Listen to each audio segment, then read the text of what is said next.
Hello, my name is Kevin Treader, product marketer with Microchip Technologies Analog Division. In this edition of Amplitudes, we will explore the commonly used term rail-to-rail as it applies specifically to an amplifier's input stage. As the name implies, rail-to-rail input indicates that the input voltage range can span one supply rail to the other, while the amplifier continues to operate in its linear region. This ability is a function of the design of the input stage of the amplifier. Now, there are three basic options for single supply voltage feedback amplifiers. The first is the use of a PMOS transistor at the input terminals. The gate of the PMOS transistor will go down to several hundred millivolts below the negative supply rail. The limitation in this topology is that the PMOS transistor will only go about 1.2 or 1.3 volts below the positive supply rail while still being in the linear active region.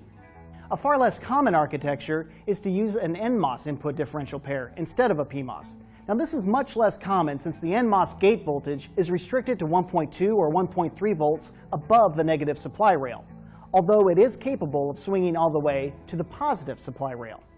Finally, one can implement a parallel NMOS-PMOS transistor pair on the inputs. Now, this combines the benefits of both to achieve full rail-to-rail performance. At low input voltage levels, the PMOS transistor is fully on. When the input voltage is toward the positive supply rail, the NMOS transistor is active. When the input voltage is in between, both stages are active to some degree.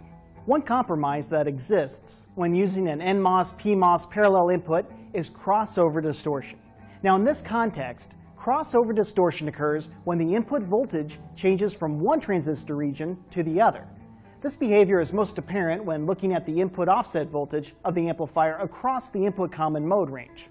This graph illustrates the MCP6441 low-power amplifier that supports rail-to-rail input implementing an NMOS-PMOS parallel input structure.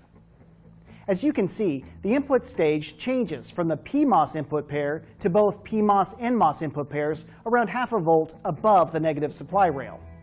The input stage changes again from both pairs being active to the NMOS only, about half a volt to a volt below the positive supply rail.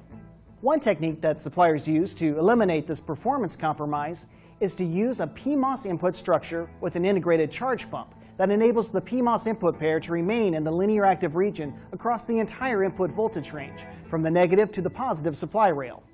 So the next time you're looking for a single supply amplifier, be sure to consider the input voltage range that is supported to ensure that it will work for your application.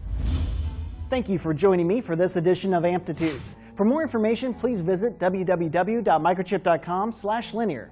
I'll see you next time.